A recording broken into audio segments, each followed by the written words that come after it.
बिहार की जमीन जो कभी जंगल राज के साए में से सकती थी, आज फिर सियासी उलझनों के जाल में फंसी है। बिहार चुनाव को लेकर सरगर्मी बढ़ चुकी है।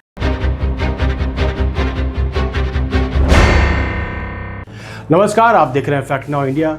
मैं हूं मीसम, आपका विश्वसनीय खबरों का साथी। हमारे चैनल को लाइक और सब्सक्राइब करना न भूलें ताकि ऐसे ही सच्ची तेज खबरें सीधे आपके घर पहुंचती रहें।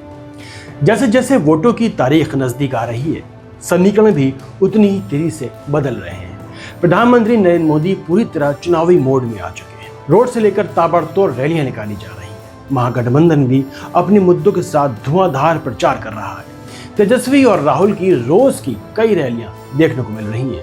नौकरी, पलायन, बिहारी अस्मिता जैसे मुद्दे सभी पार्टियों के लिए प्रमुख बन चुके हैं और इसी के इर्द गिर्द चुनाव घूम रहा है। 6 और 11 नवंबर को पहले चरण के विधानसभा चुनाव आने वाले हैं।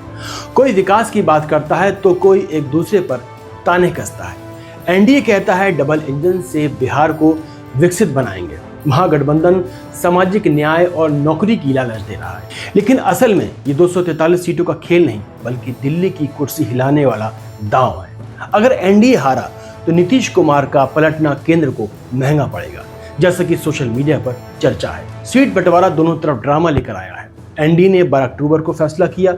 भाजपा और जेडीयू को 101 सीटें, चिराग पासवान को 29, नीतीश कुमार को बराबरी का भरोसा मिला। लेकिन आलोचक कहते हैं कि यह भाजपा का शहरों पर कब्जा करने का पूरा प्लान है। महागठबंधन में तो हंगामा ही हो गया। आरजेडी ने 143 सीटें ली, कांग्रेस को 61 मिली, लेकिन 6 जगहों पर दोनों के उम्मीदवार आपस में लड़ रहे हैं। दोस्ताना मुकाबला कहकर टाल दिया गया। कांग्रेस 70 मांग रही थी, लालू तेजस्वी ने मना कर दिया। मुकेश साहनी 40 सीटें चाहते थे, लेकिन गठबंधन अधूरा सा रह गया। ये एकता है या फूट का बीज, जनता फैसला करेगी। अब तंजों की बात करते हैं, यानी टोंट की बात करते हैं। पीएम मोदी ने पटना में रैली में महागठबंधन पर कट्टा यानी कि गैर कानूनी बंदूक का ताना मारा और मुख्यमंत्री के पद छीनने वाली बात कही। उधर कांग्रेस अध्यक्ष मल्लिकार्जुन खड़गे ने पीएम मोदी के उस बयान को गलत बताया, जिसमें उन्होंने कहा था कि आरजेडी ने कांग्रेस से बिहार के मुख्यमंत्री पद छीन लिया। खड़गे ने कहा कि पीएम के पास कहने को कुछ नहीं है और वह बिहार में इसका जवाब देंगे। उन्होंने कहा कि कांग्रेस ने कभी किसी को बंदूक की नोक पर मुख्यमंत्री बनाने को नहीं कहा। खड़गे ने पीएम के बयानों को उनके पद का अपमान बताया और कहा कि वो चुनावी भाषण दे रहे हैं।